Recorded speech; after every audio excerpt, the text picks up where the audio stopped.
ہر عبادت سے برتر عبادت نماز، ساری دولت سے بڑھ کر ہے دولت نماز، ہر عبادت سے برتر عبادت نماز۔ الحمد للہ رب العالمین والصلاة والسلام علی سید المرسلین، اما بعد فاعوذ باللہ من الشیطان الرجیم، بسم اللہ الرحمن الرحیم۔ الصلاة والسلام علیک یا رسول اللہ وعلی آلک واصحابک یا حبیب اللہ۔ الصلاة والسلام علیک یا نبی اللہ وعلی آلک واصحابک یا نور اللہ۔ حضرت عمر بن خطاب رضی اللہ تعالی عنہ آپ نے ارشاد فرمایا، ان الدعاء موقوف بین السماء والارض، بے شک دعا آسمان اور زمین کے درمیان میں ٹھہری رہتی ہے۔ کب تک؟ ارشاد فرمایا، حتی تصلی علی نبیک صلی اللہ علیہ وسلم، یہاں تک کہ تو اپنے نبی صلی اللہ علیہ وسلم پر درود بھیجے۔ صلو علی الحبیب صلی اللہ تعالی علی محمد صلی اللہ علیہ وسلم۔ پیارے اسلامی بھائیوں، مدنی چینل کے ناظرین، ہم آج پھر اپنے سلسلے احکام نماز میں آپ کو خوش آمدید کہتے ہیں۔ حصول ثواب کی خاطر بیان سننے سے پہلے اچھی نیتیں بھی فرما لیجئے کہ فرمان مصطفیٰ صلی اللہ تعالی علیہ وآلہ وسلم ہے، نیت المؤمن خیر من عملہ، مومن کی نیت اس کے عمل سے بہتر ہے۔ مدنی چینل کے ناظرین، اپنی عادت کے مطابق آئیے اس سلسلے میں احکام نماز سے پہلے ہم فضائل پر بات کرتے ہیں۔ امام ذہبی رحمۃ اللہ تعالی علیہ نے اپنی کتاب الکبائر میں ایک حدیث مبارکہ کو نقل فرماتے ہوئے ارشاد فرمایا کہ حدیث میں یہ بات وارد ہوئی، من حافظ علی الصلوات المکتوبۃ اکرمہ اللہ تعالی بخمس کرامات، کہ جو نماز کی پابندی کرے گا اللہ تبارک و تعالی 5 باتوں کے ساتھ اس بندے کا اکرام فرمائے گا، اسے عزت بخشے گا۔ وہ 5 باتیں کیا ہیں؟ آئیے سماعت فرمائیے۔ پہلی بات یہ ہے کہ جو نماز کی پابندی کرتا ہے اس سے اللہ تبارک و تعالی تنگی کو دور فرما دیتا ہے، اور دوسری بات یہ ہے کہ قبر کا عذاب بھی اس سے دور فرما دیا جائے گا، اور تیسری بات یہ ہے کہ اللہ تبارک و تعالی نامہ اعمال اس کے دائیں ہاتھ میں عطا فرمائے گا، اور چوتھی بات یہ ہے کہ جب وہ پل صراط سے گزرے گا تو بجلی کی سی تیزی کے ساتھ پل صراط سے گزر جائے گا، اور 5واں انعام یا 5واں اعزاز اسے یہ دیا جائے گا کہ جنت میں بغیر حساب کے داخل کر دیا جائے گا۔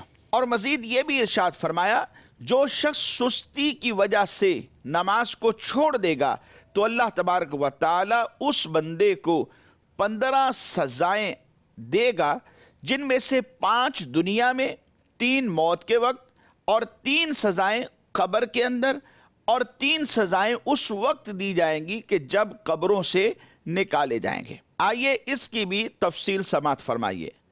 پہلی 5 سزائیں جو اس کو دنیا میں ملیں گی، اس کے بارے میں ارشاد فرمایا کہ اس کی عمر سے برکت کو ختم کر دیا جائے گا، اس کے چہرے سے نیک بندوں کی جو نشانی ہے اسے مٹا دیا جائے گا، اللہ تبارک و تعالی اس کے کسی عمل پر ثواب نہ دے گا، اس کی کوئی دعا آسمان تک نہ پہنچے گی، اور 5ویں جو سزا ملے گی، نیک بندوں کی دعاؤں میں اس کا کوئی حصہ بھی نہیں ہوگا۔ اور موت کے وقت دی جانے والی 3 سزائیں کیا ہوں گی؟ ذلیل ہو کر مرے گا، بھوکا مر جائے گا، اور تیسری سزا یہ ہوگی کہ پیاسا مرے گا۔ ایون کہ یہاں تک ارشاد فرمایا، اگر اس بندے کو دنیا بھر کے سمندر بھی پلا دیے جائیں تو پھر بھی اس کی پیاس نہیں بجھے گی۔ الامان والحفیظ۔ اس کے بعد فرمایا کہ قبر میں دی جانے والی 3 سزائیں، اس کی قبر کو اتنا تنگ کر دیا جائے گا کہ اس کی پسلیاں ایک دوسرے کے اندر داخل ہو جائیں گی، اس کی قبر میں آگ بھڑکا دی جائے گی، پھر وہ دن رات انگاروں پر الٹ پلٹ ہوتا رہے گا۔ اور تیسری سزا یہ ہوگی کہ قبر میں اس پر ایک بہت بڑا سانپ مسلط کر دیا جائے گا۔ فرمایا کہ اس کا نام الشجاع الاقرع یعنی گنجا سانپ ہے۔ اس کی آنکھیں آگ کی سی ہوں گی، اس کے جو ناخن ہیں یہ لوہے کے ہوں گے، ہر ناخن کی لمبائی 1 دن کی مسافت کی ہوگی۔ وہ میت سے کلام کرے گا، اس سے گفتگو کرے گا، اور کلام کرتے ہوئے کہے گا کہ میں گنجا سانپ ہوں۔ اس کی آواز بجلی کی سی کڑکدار ہوگی۔ وہ کہے گا کہ مجھے میرے رب نے حکم دیا ہے کہ نماز فجر ضائع کرنے پر سورج نکلنے تک یعنی طلوع آفتاب تک تجھے مارتا رہوں، اور نماز ظہر جو تو نے ضائع کی، نماز ظہر ضائع کرنے پر عصر تک مارتا رہوں، اور نماز عصر ضائع کرنے پر مغرب تک مارتا رہوں، اور نماز مغرب کو ضائع کرنے پر نماز عشاء تک تجھے سزا دیتا رہوں، اور نماز عشاء ضائع کرنے پر نماز فجر تک تجھے مارتا رہوں۔ جب بھی وہ مردے کو مارے گا تو وہ مردہ کے جسے مارا جا رہا ہے وہ 70 ہاتھ تک زمین میں دھنس جائے گا، اور تارک نماز فرمایا کہ قیامت تک اسی عذاب کے اندر مبتلا رہے گا۔ آخری 3 سزائیں جو قیامت میں ملنے والی ہیں، جب قبر سے اٹھایا جائے گا اس وقت ملنے والی ہیں، ان کے بارے میں فرمایا کہ وہ 3 سزائیں، ان میں سے پہلی سزا یہ ہے کہ حساب کی سختی ہوگی، فشدت الحساب، جب اس سے حساب لیا جائے گا اس وقت اس پر سختی کی جائے گی، اور دوسری رب قہار کی ناراضگی اس کو مول لینا پڑے گی، اور تیسری سزا جہنم میں داخلہ ہوگا، یعنی جنت میں نہیں بلکہ اسے جہنم میں داخل کیا جائے گا۔ مدنی چینل کے ناظرین، تو حدیث مبارکہ میں یہ بات واضح کر دی گئی کہ جو نماز کی پابندی کرنے والے ہیں اللہ تبارک و تعالیٰ ان کا اکرام فرماتا ہے، ان کی عزت کی جاتی ہے، اور 5 وہ باتیں ارشاد فرمائی گئیں کہ جن کے ذریعے ان کو اکرام دیا جائے گا، ان کو عزت دی جائے گی۔ اور یہ بہت بڑی بات ہے کہ اس سے تنگی کو دنیا میں دور کر دیا گیا، قبر کے عذاب سے بچ جائے گا، اللہ پاک نامہ اعمال دے گا تو بائیں میں نہیں بلکہ دائیں ہاتھ میں ملے گا، پل صراط سے تیزی کے ساتھ گزر جائے گا، اور جنت میں بغیر حساب کے داخلہ ہو جانا یہ بہت بڑا انعام ہے۔ اس لیے ہم سب کو چاہیے کہ نماز کی پابندی کریں، نماز میں غفلت نہیں ہونی چاہیے، سستی نہیں ہونی چاہیے، بلکہ پابندی کے ساتھ وقت پر نماز کو ادا کرنا چاہیے۔ اللہ تبارک و تعالی ہم سب کو پابندی وقت کے ساتھ نماز ادا کرنے کی توفیق نصیب فرمائے۔ تو مدنی چینل کے ناظرین، آئیے آج کے اس سلسلے میں نماز میں قرات یعنی سورہ فاتحہ اور کوئی سورت پڑھنے کے حوالے سے چند ایک احکام نماز بھی شامل کرتے ہیں۔ پہلا جو مسئلہ آج کے سلسلے میں ہم شامل کرنے جا رہے ہیں اس کا عنوان کچھ اس طرح ہے: نماز میں اگر سورہ فاتحہ پڑھنے کے بعد ثنا پڑھ لی، پھر یاد آیا کہ سورت تو ابھی پڑھی نہیں ہے، پھر یاد آنے پر رکوع سے پہلے سورت بھی پڑھ لی، تو کیا اس صورت میں سجدہ سہو کرنا ہوگا یا بغیر سجدہ سہو کے بھی نماز ہو جائے گی؟ کیونکہ ثنا کے ساتھ ساتھ سورت بھی پڑھی جا چکی ہے۔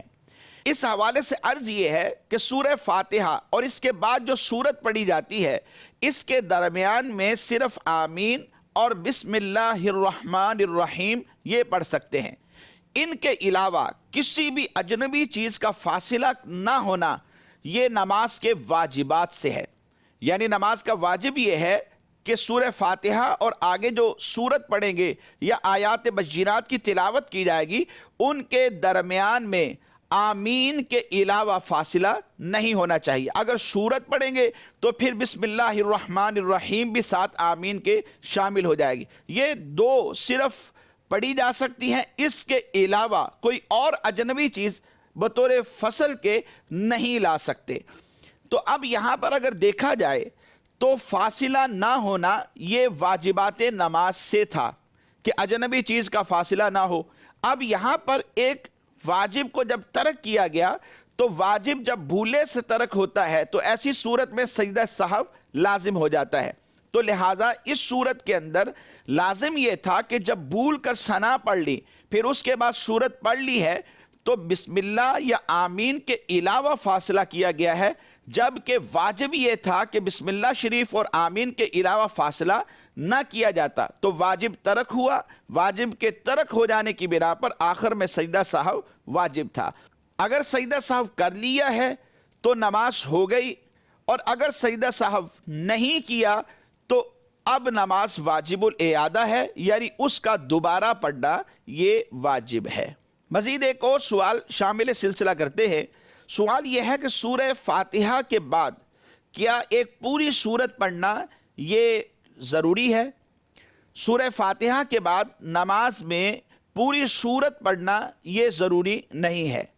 واجب قرات یہ ہے کہ کم از کم 3 چھوٹی آیتیں ہوں یا ایک بڑی آیت جو 3 چھوٹی آیات کے برابر ہو، یہ پڑھنا یہ ضروری ہے۔ سورت پوری پڑھنا یہ ضروری نہیں ہے، اگرچہ کہ وہ کوئی بھی سورت ہو۔ یہاں پر یہ لازم نہیں ہے کہ سورت ہی پڑھی جائے، ہاں اگر سورت پڑھنا چاہیں تو سورت پڑھی جا سکتی ہے، سورہ اخلاص پڑھے، سورہ فلق پڑھے، ناس پڑھیں، یا اس کے علاوہ کوئی بھی سورت پڑھے۔ البتہ سورتیں پڑھنے میں پھر ترتیب کا لحاظ رکھنا بھی ضروری ہے۔ قرآن جہاں سے بھی پڑھا جائے گا اس میں ترتیب کا لحاظ رکھنا ضروری ہوتا ہے۔ البتہ سورت پڑھ سکتے ہیں لیکن یہ فرض یا واجب نہیں۔ 3 چھوٹی آیات پڑھ لیں یا ایک بڑی آیت جو 3 چھوٹی آیات کے برابر ہو، اس کے پڑھنے سے بھی واجب ادا ہو جائے گا۔ مزید ایک اور سوال شامل سلسلہ کرتے ہیں۔ 4 سنت مؤکدہ پڑھتے ہوئے اگر سورہ فاتحہ بھول جائیں اور کوئی اور سورت شروع کر دیں، پھر یاد آئے کہ سورہ فاتحہ تو پڑھی نہیں تھی، البتہ نماز کو جاری رکھا، آخر میں اگر سجدہ سہو کر لیا جائے تو کیا ایسا کرنے سے نماز ہو جائے گی یا نماز دوبارہ پڑھنا یہ لازم ہے؟ اس حوالے سے عرض یہ ہے کہ جو صورت بیان کی گئی ہے اس کے اندر سنت مؤکدہ کو دوبارہ پڑھنا یہ واجب ہے۔ اس کی وجہ کیا ہے؟ اس کی وجہ یہ ہے کہ نمازی کو چاہیے تھا کہ جب سورہ فاتحہ سجدہ کرنے سے پہلے اسے یاد آ گیا کہ میں نے نہیں پڑھی، تو اب اس پر واجب یہ تھا کہ پیچھے جا کر پہلے یہ سورہ فاتحہ پڑھ لیتا، سورہ فاتحہ کے بعد پھر کوئی سورت پڑھ لیتا، مگر اس نے چونکہ ایسا نہیں کیا اور یہ قصدن ہوا، یعنی یاد آنے کے باوجود ایسا نہیں کیا گیا، اور قصدن جب واجب چھوڑ دیا جائے تو نماز واجب الاعادہ ہوتی ہے، یعنی اسے دوبارہ پڑھنا واجب ہوتا ہے، سجدہ سہو کے ساتھ اس کی تلافی ممکن نہیں۔ تو لہٰذا سنت مؤکدہ ان میں اگر یہ یاد آ گیا تھا سجدہ سے پہلے کہ میں نے سورہ فاتحہ پڑھنی ہے، تو اب سورہ فاتحہ نہیں پڑھی اور نماز کو جاری رکھا، اگرچہ آخر میں سجدہ سہو کر لیا تھا تو تب بھی یہ نماز دوبارہ پڑھنا واجب ہے۔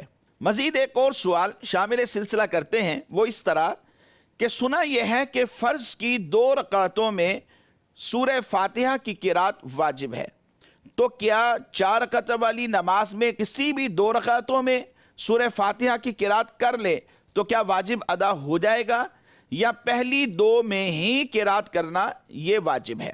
اس حوالے سے عرض یہ ہے کہ 4 رکعت والی جو نماز ہوتی ہے جیسے ظہر، عصر اور عشاء، ان میں کسی بھی 2 رکعت کے اندر قرات کرنا یہ فرض ہے، اور مغرب کی نماز میں کسی بھی 2 رکعت کے اندر قرات کرنا یہ مطلقاً فرض ہے۔ کسی بھی 2 رکعت میں کر لیں گے تو فرض ادا ہو جائے گا۔ البتہ ایک دوسرا واجب یہ ہے کہ پہلی ہی 2 میں قرات کرنا یہ واجب ہے، تو اب یہ پہلی 2 میں قرات جو کی جائے گی یہ واجب کے درجے میں ہے، یعنی یہ ہوا کہ اگر کسی شخص نے 4 رکعت والی نماز میں دوسری یا تیسری یا چوتھی کے اندر اگر قرات کر لی تو ایسی صورت میں فرض تو ساقط ہو جائے گا لیکن واجب ادا نہیں ہوگا، کیونکہ واجب یہ ہے کہ پہلی ہی 2 رکعتوں کے اندر قرات کی جائے. تو اس لحاظ سے سورہ فاتحہ پہلی 2 رکعت کے اندر فرضوں میں اس کی قرات کرنا یہ واجب کا درجہ رکھتا ہے. جان بوجھ کر اگر ایسا کریں گے کہ اگلی 2 رکعتوں میں کر لیں گے تو جان بوجھ کر واجب کا ترک ہوگا اور نماز دوبارہ پڑھنی پڑے گی. سجدہ سہو کے ساتھ اس کی تلافی ممکن نہیں ہوگی. اور اگر بھول کر ایسا ہو جائے کہ دوسری تیسری میں یا تیسری اور چوتھی میں قرات کی، پہلی رکعت کو چھوڑ دیا یا پہلی دونوں کو چھوڑ دیا، اور یہ ایسا بھول کر ہوا ہے تو آخر میں سجدہ سہو کر لیں گے تو نماز ہو جائے گی. لیکن جان بوجھ کر ایسا کیا ہے تو دوبارہ نماز پڑھنا یہ واجب ہوگا. یہاں پر مزید ایک اور بات ذہن میں رکھیے کہ فرضوں کے علاوہ جو سنت مؤکدہ ہیں یا سنت غیر مؤکدہ ہیں یا عام نوافل ہیں، ان کے اندر اگر 4 رکعت یہ نماز پڑھی جائے گی تو ہر رکعت کے اندر سورہ فاتحہ پڑھنا یہ واجب ہے. ایسا نہیں ہو سکتا کہ پہلی 2 رکعتوں میں پڑھ لی اور اگلی 2 رکعتوں میں چھوڑ دیا، یا پھر دوسری اور تیسری میں سورہ فاتحہ پڑھ لی اور پہلی میں اور آخری میں ترک کر دی. تو اس طرح ہرگز یہ جائز نہیں ہے، یہ واجب کا ترک ہوگا. جان بوجھ کر کریں گے تو نماز دوبارہ پڑھنی پڑے گی. بھول کر ایسا ہو جائے تو پھر سجدہ سہو کے ساتھ تلافی ممکن ہو سکتی ہے. لیکن اس میں بھی ایک اور بات ذہن میں رکھیں کہ اگر بھول کر سورہ فاتحہ ترک کر دی لیکن اس رکعت کا سجدہ کرنے سے پہلے یاد آ جائے تو پھر اسے پڑھنا لازم ہو جاتا ہے. اس کے لیے واپس لوٹنا واجب ہے.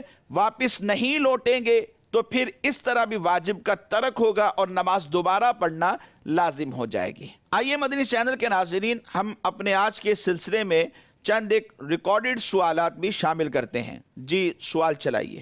میرا نام سید محمد صلاح الدین علی ہے، میں جنگ سے ہوں. ہمارا مفتی صاحب سے سوال ہے، گلے میں چادر بال دیے بغیر ڈال کر دونوں پلو آگے کی جانب یا ایک آگے کی جانب اور دوسرا پیچھے کی جانب لٹکانا نماز میں کیسا ہے؟ چادر کو کندھوں پر اس طرح رکھنا کہ اس کے دونوں پلو لٹک رہے ہوں اور گلے میں بل نہ دیا جائے، یا پھر ایک پلو آگے کی طرف آ جائے اور دوسرا پیچھے کی طرف چلا جائے، اسے صدل کہتے ہیں. اور حدیث مبارک میں اس سے نبی پاک صلی اللہ علیہ وسلم نے منع فرمایا. بطور خاص نماز کے اندر صدر کرنا یہ مکروہ تحریمی ناجائز ہے. یعنی اس طرح کہ دونوں پلو آگے لٹک رہے ہوں، گردن کے اوپر بل نہ دیا گیا ہو، یا ایک آگے ہے اور دوسرا پیچھے کی طرف چلا گیا اور گردن کے اوپر بل نہیں دیا گیا، تو اس کو صدل کہتے ہیں. اور نماز میں یہ مکروہ تحریمی اور ناجائز ہے. دوبارہ نماز پڑھنا یہ واجب ہو جائے گی. اب اس صورت میں یہاں پر نماز کے اندر تو مکروہ تحریمی ہے، البتہ خارج نماز کے اندر کوئی اگر کپڑا سبز ہو یا کسی اور کلر کا ہو، مشائخ ہوں یا مشائخ نہ ہوں، ایک عام آدمی ہو، علماء ہوں یا وہ عالم نہ ہو، اگر اپنے دونوں کندھوں پر اس طرح رکھتے ہیں کہ اس کے دونوں پلو لٹک رہے تو یہ شرعاً ناجائز نہیں ہے، گناہ کا کام نہیں ہے. ہاں نماز کے اندر اگر ایسا کیا تو یہ مکروہ ممنوع ہے، اس طرح کرنا شرعاً جائز نہیں ہے. ہونا یہ چاہیے کہ دونوں پلوؤں میں سے ایک کو دوسرے پلو پر یوں لٹکا دیا جائے کہ یہ گردن کے گرد بل آ جائے، تو اس طرح کرنا بھی شرعاً درست ہے. تو اور دوسرا طریقہ یہ بھی ہو سکتا ہے کہ دونوں پلو آگے ہیں تو ایک کو گھما کر دوسری طرف لایا جائے، اس طرح گردن میں بل آ جائے گا، تو یہ بھی شرعاً درست ہے. ایسا کر کے نماز اگر کسی نے پڑھی تو نماز مکروہ نہیں ہوگی، بغیر کسی کراہت کے نماز جائز ہے. تو یہ احتیاط کر لی جائے. اگر چادر اس طرح لی ہوئی ہے کہ ایک پلو آگے ہے دوسرا دوسری طرف ہے، اور دوران نماز اگر وہ پلو کندھے سے گر جاتا ہے تو اس صورت کے اندر بھی فوری طور پر اسے دوبارہ کندھے پہ عمل قلیل کے ذریعے ڈال لینا چاہیے، اس میں کوئی حرج نہیں ہے. مزید سوال چلائیے. میرا نام حافظ محمد کاشف رضا اتاری ہے. میرا مفتی صاحب کی بارگاہ میں سوال یہ ہے کہ اگر نمازی نے پہلی رکعت میں سورہ فلق کی تلاوت کی، پھر دوسری رکعت میں سورہ اخلاص پڑھ لی، تو اب اس کی نماز کا کیا حکم ہے؟ پہلی رکعت میں سورہ فلق کی تلاوت کی اور دوسری رکعت کے اندر سورہ اخلاص جو سورہ فلق سے پہلے آتی ہے اس کی تلاوت کی، تو یہ اس نے ترتیب کو ساقط کر دیا. نماز میں یا نماز کے علاوہ قرات کے واجبات میں سے یہ ہے کہ ترتیب کو ساکت نہ کیا جائے بلکہ ترتیب کے ساتھ پڑھا جائے، یہ واجب ہے۔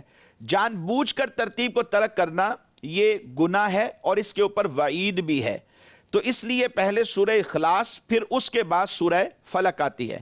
تو جب پڑھا گیا اس طرح کہ پہلی رکعت کے اندر سورہ فلق پڑھی گئی اور دوسری رکعت کے اندر سورہ اخلاص کو پڑھا گیا تو یہ ترتیب ساکت ہو گئی، لیکن نماز ہو جائے گی، کیونکہ ترتیب کے ساتھ قرآن پڑھنا یہ قرات کے قرآن کے واجبات سے ہے، نہ یہ کہ نماز کے واجبات سے۔ اور سجدہ سہو جو لازم ہوتا ہے وہ نماز کے واجبات سے لازم ہوتا ہے، تو چونکہ یہ نماز کے واجبات سے نہیں تھی اس لیے نماز ہو جائے گی، البتہ اس طرح اگر جان بوجھ کر کیا ہے تو گناہ ہے، اور اگر بھول کر ایسا ہو گیا ہے تو شرعاً کوئی حرج نہیں ہے۔ جی مزید سوال چلائیے۔ میرا نام ابو ہریرہ اتاری ہے۔ میرا مفتی صاحب کی بارگاہ میں سوال یہ ہے کہ میں کل اکیلا عشاء کی نماز پڑھ رہا تھا، ثنا تعوذ تسمیہ پڑھنے کے بعد بھولے سے میں نے سورۃ فیل کی تلاوت کر دی۔ سورۃ فیل کی ایک آیت پڑھی تھی کہ مجھے یاد آیا سورۃ فاتحہ پڑھنا بھول گیا ہوں۔ اب میں نے سورۃ فاتحہ کی تلاوت شروع کی اور آخر میں سجدہ سہو بھی نہیں کیا، تو کیا اب میری نماز کا کیا حکم ہے؟ نماز ہوگی یا نہیں ہوگی؟ پہلی رکعت میں ثنا، تعوذ اور تسمیہ کے بعد سورہ فاتحہ پڑھنا واجب ہے، یعنی سورت سے پہلے سورہ فاتحہ پڑھی جائے، یہ واجب ہے۔ سورہ فاتحہ بھول کر ترک کر دی اور سورہ فیل شروع کر دی۔